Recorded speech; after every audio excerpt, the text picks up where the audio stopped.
വെള്ളം കഴിഞ്ഞാൽ ലോകത്തിൽ ഏറ്റവും കൂടുതൽ ഉപയോഗിക്കുന്ന സബ്സ്റ്റൻസ് ആണ് കോൺക്രീറ്റ് എന്ന് പറയുന്നത്. നമ്മുടെ കൺസ്ട്രക്ഷൻ മേഖലയിലാണെങ്കിലും ഏറ്റവും കൂടുതൽ ഉപയോഗിക്കുന്ന മെറ്റീരിയൽ കോൺക്രീറ്റ് തന്നെയാണ്. സിമെൻറ്റും എംസാൻഡും മിറ്റിലും എല്ലാം ചേർന്നിട്ടുള്ള കോമ്പോസിറ്റ് മെറ്റീരിയലിനെയാണ് നമ്മൾ കോൺക്രീറ്റ് എന്ന് പറയുന്നത്. ഈ കോൺക്രീറ്റിൻ്റെ ക്വാളിറ്റി നമ്മൾ പ്രോപ്പറായിട്ട് മെയിൻറ്റെയിൻ ചെയ്യുന്നതിന് വേണ്ടി ഇതിൻ്റെ റേഷ്യോൻ്റെ കാര്യത്തിൽ നമ്മൾ പ്രത്യേകം ശ്രദ്ധിക്കാറുണ്ട്. അതായത് സിമെൻറ്റ് എത്ര ക്വാണ്ടിറ്റി വരണം, എംസാൻഡ് എത്ര വരണം, മിറ്റിൽ എത്ര വരണം. അപ്പോൾ ഇതിൻ്റെ ഒരു ക്വാണ്ടിറ്റി നമ്മൾ പ്രോപ്പറായിട്ട് മെയിൻറ്റെയിൻ ചെയ്യാൻ എല്ലാവരും ശ്രദ്ധിക്കാറുണ്ട്. പക്ഷേ അതേസമയം കോൺക്രീറ്റിൽ ഉപയോഗിക്കുന്ന വെള്ളത്തിൻ്റെ ക്വാണ്ടിറ്റി ആരും ശ്രദ്ധിക്കാറില്ല.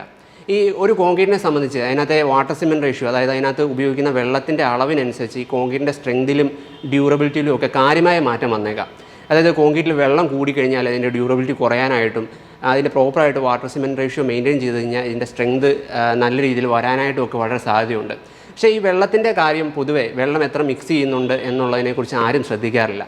ഈ സിമെൻറ്റിൽ അല്ലെ കോൺക്രീറ്റിൽ നമ്മൾ വെള്ളത്തിൻ്റെ ക്വാണ്ടിറ്റി എങ്ങനെ മെയിൻറ്റെയിൻ ചെയ്യണം, അല്ലെ വെള്ളത്തിൻ്റെ ക്വാണ്ടിറ്റി കൂടിയാൽ എന്ത് സംഭവിക്കും, കുറഞ്ഞാൽ എന്ത് സംഭവിക്കും തുടങ്ങിയ കാര്യങ്ങളാണ് നമ്മൾ ഈ വീഡിയോയിൽ ഡിസ്കസ് ചെയ്യാൻ പോകുന്നത്. ഞാൻ സുബിൻ തോമസ്, അഷെവിൽ ആർക്കിടെക്ചറിലെ പ്രിൻസിപ്പൽ ആർക്കിടെക്റ്റാണ്.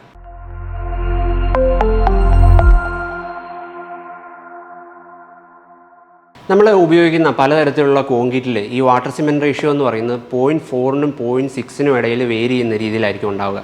അതായത് 0.4-ന് താഴെയുള്ളത് വെള്ളത്തിൻ്റെ കണ്ടൻറ്റ് വളരെ കുറവായിട്ടും 0.6-ന് മേളിലുള്ളത് വെള്ളത്തിൻ്റെ കണ്ടൻറ്റ് വളരെ കൂടുതലായിട്ടും നമ്മൾ കണക്കാക്കേണ്ടി വരും. അപ്പോൾ നമ്മൾ കൂടുതലായിട്ട് ഉപയോഗിക്കുന്ന കോൺക്രീറ്റിൻ്റെ ഗ്രേഡ് എന്ന് പറയുന്നത് M20 ഗ്രേഡ് കോൺക്രീറ്റ് ആണെന്ന് പറഞ്ഞു. ഈ M20 ഗ്രേഡ് കോൺക്രീറ്റിൽ നമ്മൾ പൊതുവേ ഉപയോഗിക്കുന്ന വാട്ടർ സിമെൻറ്റ് റേഷ്യോ എന്ന് പറയുന്നത് 0.5 ആണ്. അതായത് ഒരു ബാഗ് സിമെൻറ്റിന് ഇപ്പോൾ 0.5 റേഷ്യോ എന്ന് പറയുമ്പോൾ ഒരു ബാഗ് സിമെൻറ്റ് എന്ന് പറയുന്നത് 50 കിലോ ആണ് വരുന്നത്. അപ്പോൾ 50 കിലോയ്ക്ക് എത്രത്തോളം വെള്ളം വേണമെന്ന് ചോദിച്ചു കഴിഞ്ഞാൽ 50 × 0.5 എന്ന് പറയുന്നത് 25 ലിറ്റർ വെള്ളമാണ് നമ്മൾ ഒരു ബാഗ് സിമെൻറ്റ് അത് കോൺക്രീറ്റ് മിക്സ് ചെയ്യുമ്പോൾ യൂസ് ചെയ്യേണ്ടത്. IS കോഡ് 10262 അനുസരിച്ചിട്ടാണ് നമ്മൾ എത്രത്തോളം വാട്ടർ അല്ലെ വെള്ളം നമ്മൾ കോൺക്രീറ്റിൽ മിക്സ് ചെയ്യണമെന്നുള്ള റേഷ്യോ കണ്ടുപിടിക്കുന്നത്. അതായത് നമ്മൾ M20 ഗ്രേഡിന് നമ്മൾ 0.5-ഉം അതുപോലെ മറ്റു പല ഗ്രേഡിനും പല രീതിയിലുമായിരിക്കും ഈ വാട്ടർ സിമെൻറ്റ് റേഷ്യോ വരുന്നത്. അപ്പോൾ അത് ഈ IS കോഡ് അനുസരിച്ചിട്ടായിരിക്കും നമ്മളത് ഫോളോ ചെയ്യുന്നത്. പിന്നെ നമ്മുടെ ക്ലൈമറ്റ് കണ്ടീഷൻ അനുസരിച്ചിട്ടും ഈ വാട്ടർ സിമെൻറ്റ് റേഷ്യോയ്ക്ക് മാറ്റം വന്നേക്കാം. ഇപ്പോൾ നമ്മൾ 0.4 തൊട്ട് 0.6 വരെയുള്ള റേഞ്ചിലാണല്ലോ വാട്ടർ സിമെൻറ്റ് റേഷ്യോ വരുന്നതെന്ന് പറഞ്ഞത്. അപ്പോൾ നമ്മൾ നമ്മുടെ നോർമൽ കണ്ടീഷനിൽ M20 ഗ്രേഡ് കോൺക്രീറ്റ് യൂസ് ചെയ്യുമ്പോൾ നമ്മളൊരു 25 ലിറ്റർ വെള്ളമാണ് ഒരു ബാഗ് സിമെൻറ്റിന് യൂസ് ചെയ്യുന്നത്. അത് ക്ലൈമറ്റ് കണ്ടീഷൻ അനുസരിച്ചിട്ടും ആ റേഷ്യോയിൽ ചെറിയ മാറ്റം വന്നേക്കാം. ഒരു കോൺക്രീറ്റ് ഫോം ചെയ്യുന്നതിലെ ആദ്യത്തെ ഒരു റിയാക്ഷൻ എന്ന് പറയുന്നത് നമ്മുടെ സിമെൻറ്റും വെള്ളത്തോടെ റിയാക്ട് ചെയ്തിട്ട്, അതായത് ആ റിയാക്ഷനെ ഹൈഡ്രേഷൻ എന്നാണ് പറയുന്നത്. അതായത് സിമെൻറ്റും വെള്ളത്തോടെ റിയാക്ട് ചെയ്തിട്ട് ഒരു സ്റ്റിക്കി ആയിട്ടുള്ള ജെല്ല് ഫോം ചെയ്യും. ഈ ജെല്ലാണ് ഈ എംസാൻഡിനെയും മിറ്റിനെയും എല്ലാം കൂടെ ചേർത്ത് ബോണ്ട് ചെയ്തിട്ട് ഒരു കോൺക്രീറ്റ് എന്ന് പറയുന്ന ഒരു മെറ്റീരിയലിലേക്ക് മാറുന്നത്.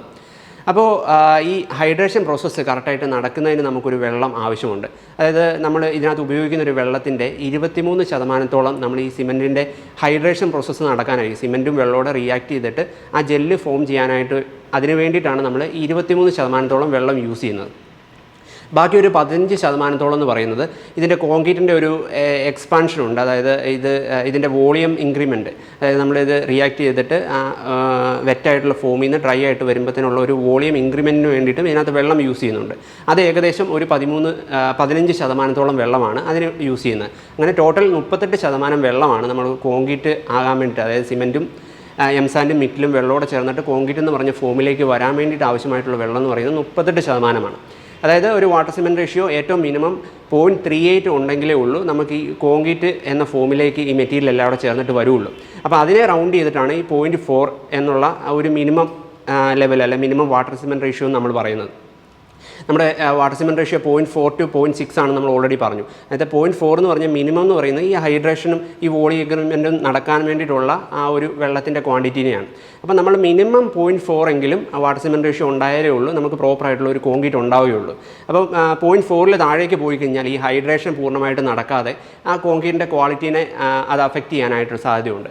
അപ്പോൾ നമ്മൾ മിനിമം 0.4-ഉം മാക്സിമം 0.6 എന്നുള്ള ഒരു വാട്ടർ സിമെൻറ്റ് റേഷ്യോ മെയിൻറ്റെയിൻ ചെയ്തിട്ടായിരിക്കും എല്ലാ കോൺക്രീറ്റുകളും ചെയ്തു പോകുന്നത്. ഇനി നമുക്ക് ഈ കോൺക്രീറ്റിൽ നമ്മൾ ഉപയോഗിക്കുന്ന വെള്ളത്തിൻ്റെ ക്വാണ്ടിറ്റി, അതായത് വാട്ടർ സിമെൻറ്റ് റേഷ്യോ ഒരുപാട് കൂടുതലാണെങ്കിൽ എന്താണ് സംഭവിക്കുന്നതെന്ന് നോക്കാം. നമ്മൾ ഇപ്പോൾ പലപ്പോഴും കാണാറുണ്ട് ഈ കൺസ്ട്രക്ഷനൊക്കെ നടക്കുന്ന സൈറ്റിൽ നമ്മൾ വാർക്ക് കഴിഞ്ഞ് കുറേ സമയം കഴിഞ്ഞാലും ഈ തട്ടിനും അതിൻ്റെ സ്പാനിനും ഒക്കെ ഇടയിലൂടെ വെള്ളം താഴേക്ക് വീണു വരുന്നത്. അപ്പോൾ ഇത് വാട്ടറിൻ്റെ കണ്ടൻറ്റ് വളരെ കൂടുതലായതുകൊണ്ടാണ്, അതായത് വാട്ടർ സിമെൻറ്റ് റേഷ്യോ വളരെ കൂടുതലായതുകൊണ്ടാണ്. ഇതിൻ്റെ വാട്ടർ സിമെൻറ്റ് റേഷ്യോ കൂടുതലായി കഴിഞ്ഞാൽ നമ്മൾ ഈ തട്ടിന് അടിയിൽ കൂടെ തന്നെ വെള്ളം ഒരുപാട് താഴേക്ക് വരുമ്പോഴത്തേനും അതിനകത്തെ ഒരു ഹണി കോംബ് ഉണ്ടായിട്ട് ആ കോൺക്രീറ്റിൻ്റെ സ്ട്രെങ്ത് കുറയാനായിട്ടുള്ള സാധ്യതയുണ്ട്. അതുപോലെ തന്നെ ഇതിൻ്റെ ഉള്ളിൽ സ്ട്രിങ്കേജ് ക്രാക്കും അതുപോലെ തന്നെ ഇതിൻ്റെ ഡ്യൂറബിലിറ്റി ഒക്കെ കുറയാൻ സാധ്യതയുണ്ട്. അതായത് ഇപ്പം നമ്മൾ നന്നായിട്ട് വെറ്റായിട്ടുള്ള കോൺക്രീറ്റിൽ ഒരുപാട് വെള്ളം ഇതിനുള്ളിലേക്ക് അബ്സോർബ് ചെയ്തിട്ടുണ്ടായിരിക്കും. അപ്പോൾ ഇത് കുറച്ച് കഴിയുമ്പോഴത്തേന് ഇത് ഇവാപ്പറേറ്റ് ചെയ്ത് വെളിയിലേക്ക് പോയി കഴിയുമ്പോഴത്തേന് ഈ വെള്ളത്തിൻ്റെ സ്പേസിലെല്ലാം പോർസ് ഉണ്ടാവും. ആ വേക്കൻ്റ് ആയിട്ടുള്ള സ്പേസ് അതെല്ലാം അവിടെ പിന്നീട് ജോയിൻ ചെയ്ത് ക്രാക്കായിട്ടാണ് ഈ കോൺക്രീറ്റിന് ഡാമേജ് ഉണ്ടാകുന്നത്. അപ്പോൾ വെള്ളം കൂടുതലാണ് ഈ കോൺക്രീറ്റിന് സ്ട്രെങ്ത് കുറയാനും അതുപോലെ തന്നെ ഡ്യൂറബിലിറ്റി കുറയാനും കൊറോഷൻ ഉണ്ടാകാനും ഒക്കെ ഉള്ള സാധ്യത വളരെ കൂടുതലായിരിക്കും. ഈ കോൺക്രീറ്റിനെ അത് മിക്സ് ചെയ്യാനും ട്രാൻസ്പോർട്ട് ചെയ്യാനും പ്ലേസ് ചെയ്യാനും കോമ്പാക്റ്റ് ചെയ്യാനും ഒക്കെയുള്ള ഒരു എളുപ്പത്തിനെയാണ് നമ്മൾ ഈ വർക്കബിലിറ്റി എന്ന് പറയുന്നത്. നമ്മൾ ഈ വാട്ടർ സിമെൻറ്റ് റേഷ്യോ കൂടുമ്പോൾ വെള്ളം കൂടുതൽ ഉപയോഗിച്ച് കഴിയുമ്പോഴത്തേനും ഇത് വെച്ച് വർക്ക് ചെയ്യാനായിട്ടുള്ള എളുപ്പം കൂടുതലായിരിക്കും. അതായത് ഇത് മിക്സ് ചെയ്യാനും ട്രാൻസ്പോർട്ട് ചെയ്യാനും ഒക്കെ വളരെ എളുപ്പമായിരിക്കും. അതുകൊണ്ട് തന്നെ പൊതുവേ സൈറ്റിൽ പണിക്കാർ ഈ കോൺക്രീറ്റിൽ എപ്പോഴും അതിനാവശ്യത്തിൽ കൂടുതൽ വെള്ളം യൂസ് ചെയ്തിട്ടായിരിക്കും ഉപയോഗിക്കുക. അപ്പോൾ ഇങ്ങനെ ഈ വെള്ളത്തിൻ്റെ കൂടുതലുകൊണ്ട് നമുക്ക് ഈ കോൺക്രീറ്റിന് ഉള്ളിലേക്ക് വെള്ളം കൂടുന്നതുകൊണ്ടും വെള്ളത്തിൻ്റെ പ്രസൻസ് കൂടുന്നതുകൊണ്ടും ഒക്കെ ഈ സെഗ്രിഗേഷനും അതുപോലെ തന്നെ ബ്ലീഡിങ്ങും ഒക്കെ ഉണ്ടാകാൻ സാധ്യത കൂടുതലായിരിക്കും. ഇത്തരത്തിൽ ഈ സെഗ്രിഗേഷൻ എന്ന് പറയുന്നത് ഈ കോൺക്രീറ്റിനുള്ളിൽ നിന്ന് ഈ മിറ്റിൽ സെപ്പറേറ്റ് ചെയ്ത് നിൽക്കുന്നതിനാണ് നമ്മൾ സെഗ്രിഗേഷൻ എന്ന് പറയുന്നത്. അപ്പോൾ ഇത്തരത്തിൽ മിറ്റിൽ സെപ്പറേറ്റ് ചെയ്യുന്നതുകൊണ്ട് ഈ സെഗ്രിഗേഷനും ബ്ലീഡിങ്ങും ഒക്കെ ഉണ്ടാകുന്നതുകൊണ്ട് ഈ കോൺക്രീറ്റിൻ്റെ സ്ട്രെങ്ത്, അതായത് ഇതിൻ്റെ കംപ്രഷൻ സ്ട്രെങ്ത് ഒക്കെ വളരെ കുറയാനായിട്ട് സാധ്യതയുണ്ട്. അതുപോലെ തന്നെ ഇതിൻ്റെ ലൈഫും നമുക്ക് പ്രോപ്പറായിട്ട് കോമ്പാക്ട് ചെയ്ത് നല്ല കോൺക്രീറ്റിനെ അപേക്ഷിച്ച് നോക്കുമ്പോൾ ഇതിൻ്റെ ലൈഫും കുറയാനായിട്ടുള്ള സാധ്യതയുണ്ട്. അതുപോലെ തന്നെ നമ്മൾ കോൺക്രീറ്റിലെ വെള്ളത്തിൻ്റെ ക്വാണ്ടിറ്റി, അതായത് വാട്ടർ സിമെൻറ്റ് റേഷ്യോ നമ്മൾ റെക്കമെൻഡ് ചെയ്യുന്നതിലും കുറവാണെങ്കിൽ എന്താണ് സംഭവിക്കുക എന്ന് നോക്കാം. ഇപ്പോൾ വാട്ടർ സിമെൻറ്റ് റേഷ്യോ വളരെ കുറഞ്ഞു കഴിഞ്ഞ് കഴിഞ്ഞാൽ ഈ കോൺക്രീറ്റ് ഭയങ്കര സ്റ്റിഫായിരിക്കും. അപ്പോൾ ഇത് നമുക്ക് മിക്സ് ചെയ്യാനും അതുപോലെ തന്നെ പ്ലേസ് ചെയ്ത് കോമ്പാക്ട് ചെയ്യാനും ഒക്കെ ബുദ്ധിമുട്ടായിരിക്കും. അപ്പോൾ അത്തരത്തിൽ വാട്ടർ സിമെൻറ്റ് റേഷ്യോ കൂടുതലായതുകൊണ്ട് ഇതിൻ്റെ കോമ്പാക്ഷൻ നമുക്ക് കറക്റ്റായിട്ട് നടക്കാതെ വരും. അതുകൊണ്ട് തന്നെ ഇതിനകത്ത് ഹണി കോംബ് ഉണ്ടാകാനും അതുപോലെ തന്നെ ഈ കോൺക്രീറ്റിൻ്റെ സ്ട്രെങ്ത് കുറയാനും ഒക്കെ സാധ്യതയുണ്ട്. അപ്പോൾ നമ്മളെപ്പോഴും ഈ റെക്കമെൻഡ് ആയിട്ടുള്ള ഒരു വാട്ടർ സിമെൻറ്റ് റേഷ്യോ മെയിൻറ്റെയിൻ ചെയ്താലേ ഉള്ളൂ ഈ കോൺക്രീറ്റിന് നമുക്ക് ആവശ്യമായിട്ടുള്ള അല്ലെങ്കിൽ നമ്മൾ പ്രതീക്ഷിക്കുന്ന പ്രോപ്പർട്ടീസ് ഒക്കെ കിട്ടുകയുള്ളൂ. അതായത് ഇതിന് പ്രോപ്പറായിട്ടുള്ള കംപ്രഷൻ സ്ട്രെങ്തും, അതായത് നമ്മളൊരു M20 ഗ്രേഡ് കോൺക്രീറ്റ് ആണ് യൂസ് ചെയ്യുന്നതെങ്കിൽ 20 Nm/mm² ആയിരിക്കും അതിൻ്റെ 28 ഡേയ്സിൽ നമ്മൾ പ്രതീക്ഷിക്കുന്ന സ്ട്രെങ്ത്. അപ്പോൾ അങ്ങനെ ഒരു സ്ട്രെങ്ത് പ്രോപ്പറായിട്ട് നമുക്ക് കിട്ടണമെങ്കിൽ നമ്മൾ ആ റെക്കമെൻഡ് ആയിട്ടുള്ള വാട്ടർ സിമെൻറ്റ് റേഷ്യോ ഉപയോഗിച്ചാൽ മാത്രമേ ഉള്ളൂ അത് കൃത്യമായിട്ട്. ഇപ്പോൾ നമ്മൾ ഒരു ബാഗിനകത്ത് നമ്മൾ പറഞ്ഞ പോലെ 25 ലിറ്റർ വെള്ളം മിക്സ് ചെയ്താൽ മാത്രമേ ഉള്ളൂ നമുക്ക് പ്രോപ്പറായിട്ടുള്ള ആ സ്ട്രെങ്ത് കിട്ടുകയുള്ളൂ. അതുപോലെ തന്നെ ഇതിൻ്റെ ലൈഫും ഇതിൻ്റെ കറക്റ്റായിട്ടുള്ള കോമ്പാക്ഷനും എല്ലാം നടന്നിട്ട് അതായത് കൊറോഷനുള്ള സാധ്യതയൊക്കെ കുറച്ച് ഇതിൻ്റെ ഡ്യൂറബിലിറ്റിയും അതുപോലെ തന്നെ സ്ട്രെങ്തും ഒക്കെ കറക്റ്റായിട്ട് മെയിൻറ്റെയിൻ ചെയ്യണമെങ്കിൽ നമ്മൾ ഈ കറക്റ്റായിട്ടുള്ള വാട്ടർ സിമെൻറ്റ് റേഷ്യോ മെയിൻറ്റെയിൻ ചെയ്താൽ മാത്രമേ നമുക്കത് സാധിക്കുകയുള്ളൂ. ഒരു കോൺക്രീറ്റിൻ്റെ കംപ്രസീവ് സ്ട്രെങ്ത് എന്ന് പറയുന്നത് അതിൻ്റെ വാട്ടർ സിമെൻറ്റ് റേഷ്യോ ആയിട്ട് ഇൻവേഴ്സ്ലി പ്രൊപ്പോർഷണൽ ആയിരിക്കും. അതായത് വാട്ടർ സിമെൻറ്റ് റേഷ്യോ കുറയുമ്പോഴാണ് ഈ കംപ്രഷൻ സ്ട്രെങ്ത് കൂടുന്നത്. അപ്പോൾ നമ്മൾ പ്രോപ്പറായിട്ടുള്ള ഒരു വാട്ടർ സിമെൻറ്റ് റേഷ്യോ മെയിൻറ്റെയിൻ ചെയ്യുക എന്നുള്ളതാണ് ഒരു നല്ല കോൺക്രീറ്റ് നമുക്ക് ഉണ്ടാക്കാനായിട്ട് ഏറ്റവും നല്ല കാര്യം എന്ന് പറയുന്നത്. നമ്മൾ നേരത്തെ പറഞ്ഞ പോലെ ഒരു ബാഗ് സിമെൻറ്റിന് 25 ലിറ്റർ എന്നുള്ളത് അത് എത്രയാണോ വാട്ടർ സിമെൻറ്റ് റേഷ്യോ പറയുന്നത് അതിനനുസരിച്ച് പ്രോപ്പറായിട്ടുള്ള വാട്ടർ കണ്ടൻറ്റ് നമ്മൾ കോൺക്രീറ്റിൽ കൊടുക്കുന്നത് വഴിയേ നമുക്ക് അതിൻ്റെ കറക്റ്റ് സ്ട്രെങ്തും ഡ്യൂറബിലിറ്റിയും ഒക്കെ എൻഷുർ ചെയ്യാനായിട്ട് പറ്റുള്ളൂ. നമ്മൾ റെഡിമിക്സ് കോൺക്രീറ്റ് ഒക്കെ നോക്കിയാൽ നമുക്കറിയാം അതിൻ്റെ വാട്ടർ സിമെൻറ്റ് റേഷ്യോ വളരെ കുറവായിരിക്കും. പക്ഷേ അത് മൂവ് ചെയ്യാനും പ്ലേസ് ചെയ്യാനും കോമ്പാക്ട് ചെയ്യാനും ഒക്കെ വളരെ എളുപ്പത്തിൽ നമുക്ക് പറ്റും. അതിന് കാരണം എന്ന് വെച്ചാൽ അതിനകത്ത് യൂസ് ചെയ്തേക്കുന്ന ചില അഡ്മിക്സ്റ്റേഴ്സാണ്. ഈ അഡ്മിക്സ്റ്റേഴ്സ് എന്ന് പറയുന്ന കോൺക്രീറ്റിൻ്റെ എന്തെങ്കിലും ഒരു പ്രോപ്പർട്ടി കൂട്ടാൻ വേണ്ടി ഉപയോഗിക്കുന്ന കെമിക്കൽസിനെയാണ് നമ്മൾ അഡ്മിക്സ്റ്റേഴ്സ് എന്ന് പറയുന്നത്. അത്തരത്തിലുള്ള അഡ്മിക്സ്റ്റേഴ്സാണ് പ്ലാസ്റ്റിസൈസർ എന്ന് പറയുന്നത്. അതായത് കോൺക്രീറ്റിൻ്റെ വർക്കബിലിറ്റി കൂട്ടാൻ വേണ്ടിയിട്ടുള്ള, അതായത് കുറഞ്ഞ വാട്ടർ സിമെൻറ്റ് റേഷ്യോയിൽ മാക്സിമം വർക്കബിലിറ്റി തരാൻ വേണ്ടിയിട്ടുള്ള കെമിക്കൽസിനെയാണ് ഈ പ്ലാസ്റ്റിസൈസേഴ്സ് എന്ന് പറയുന്നത്. അപ്പോൾ അത്തരത്തിലുള്ള അഡ്മിക്സ്റ്റേഴ്സ് യൂസ് ചെയ്യുന്നതുകൊണ്ടാണ് ഈ വാട്ടർ കണ്ടൻറ്റ് കുറഞ്ഞിട്ടും നമുക്ക് പ്രോപ്പറായിട്ട് ഇത് കോമ്പാക്ട് ചെയ്യാനും അതുപോലെ പ്ലേസ് ചെയ്യാനും മിക്സ് ചെയ്യാനും ഒക്കെ സാധിക്കുന്നത്. അപ്പോൾ റെഡിമിക്സിൽ ഉപയോഗിക്കുന്നത് തന്നെ നമുക്കും കോൺക്രീറ്റിൽ മാനുവലായിട്ട് ഈ അഡ്മിക്സ്റ്റേഴ്സ് അതിലെ പ്ലാസ്റ്റിസൈസേഴ്സ് മിക്സ് ചെയ്യാനായിട്ട് പറ്റും. അത്തരത്തിൽ മിക്സ് ചെയ്ത് കഴിയുമ്പോഴത്തേനും നമുക്ക് ഇപ്പം അതായത് 25 ലിറ്റർ നമ്മൾ വെള്ളം ഉപയോഗിക്കേണ്ട സ്ഥാനത്ത് നമ്മൾ 22 ലിറ്റർ അല്ലെങ്കിൽ 20 ലിറ്റർ ഉപയോഗിച്ചാലും 25 ലിറ്റർ ഉപയോഗിക്കുമ്പോൾ നമുക്ക് കിട്ടുന്ന ആ വർക്കബിലിറ്റി ഇതിൽ കിട്ടും. അതിന് വേണ്ടിയിട്ടാണ് ഈ കെമിക്കൽ യൂസ് ചെയ്യുന്നത്. അതായത് ഈ പ്ലാസ്റ്റിസൈസേഴ്സ് എന്ന് പറഞ്ഞ് നമ്മൾ പലപ്പോഴും ഈ കോൺക്രീറ്റ് ചെയ്യുന്ന സമയത്ത് സിമെൻറ്റിൻ്റെ കൂടെ തന്നെ കടകളിൽ നിന്ന് പറഞ്ഞിട്ട് വാട്ടർ പ്രൂഫിങ് കെമിക്കൽ എന്ന് പറഞ്ഞ് മെറ്റീരിയൽസ് വാങ്ങിക്കാറുണ്ട്. അത് കോൺക്രീറ്റിൽ മിക്സ് ചെയ്ത് ചെയ്യാറുമുണ്ട്. അതായത് ഡോക്ടർ ഫിക്സിൻ്റെയും അൾട്രാടെക്കിൻ്റെയും MYKയുടെയും ഒക്കെ പല കെമിക്കൽസ് ഉണ്ട്. വാട്ടർ പ്രൂഫിങ് കെമിക്കൽസ് എന്ന് പറഞ്ഞ് നമ്മൾ കോൺക്രീറ്റിൽ മിക്സ് ചെയ്യുന്നത്.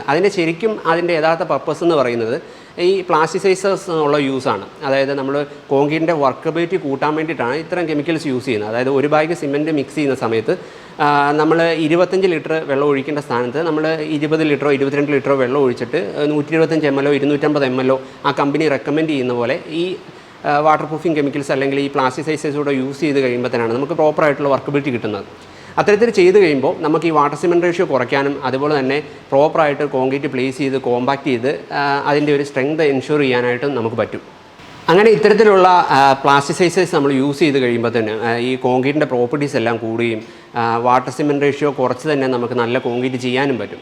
ഇത്തരത്തിൽ ചെയ്ത് കഴിയുമ്പോഴത്തേനും ഈ പ്രോപ്പറായിട്ടുള്ള കോമ്പാക്ഷനും ഈ വർക്കബിലിറ്റി കൂടുന്നതിലൂടെ പ്രോപ്പറായിട്ടുള്ള കോമ്പാക്ഷനും അതുപോലെ തന്നെ പ്ലേസിങ്ങും ഒക്കെ നടക്കുമ്പോൾ ഈ കോൺക്രീറ്റിൻ്റെ എല്ലാ പ്രോപ്പർട്ടീസും അതിനനുസരിച്ച് ഇമ്പ്രൂവ് ആവും. അതായത് ഇതിൻ്റെ കംപ്രസീവ് സ്ട്രെങ്ത് കൂടുതലായിരിക്കും, കൊറോഷൻ റെസിസ്റ്റൻസ് കൂടും, അതുപോലെ തന്നെ ഇതിൻ്റെ ലൈഫ് കൂടുതലായിരിക്കും, ക്രാക്സ് ഉണ്ടാകാനുള്ള സാധ്യത കുറവായിരിക്കും. അപ്പം അത്തരത്തിൽ വാട്ടർ സിമെൻറ്റ് റേഷ്യോ പ്രോപ്പറായിട്ട് മെയിൻറ്റെയിൻ ചെയ്യുന്നതിലൂടെ ഉള്ളൂ നമുക്ക് ഒരു നല്ല കോൺക്രീറ്റ് പ്രിപ്പയർ ചെയ്യാനായിട്ട് സാധിക്കുകയുള്ളൂ. അപ്പം നമ്മൾ അഡ്മിച്ചേഴ്സ് യൂസ് ചെയ്യുവാണെങ്കിൽ ഈ വാട്ടർ സിമെൻറ്റ് റേഷ്യോ മെയിൻറ്റെയിൻ ചെയ്ത് നമുക്ക് കുറച്ചുകൂടെ എളുപ്പത്തിൽ ചെയ്യാൻ പറ്റും എന്നുള്ളതാണ് അതിൻ്റെ ഒരു അഡ്വാൻറ്റേജ്.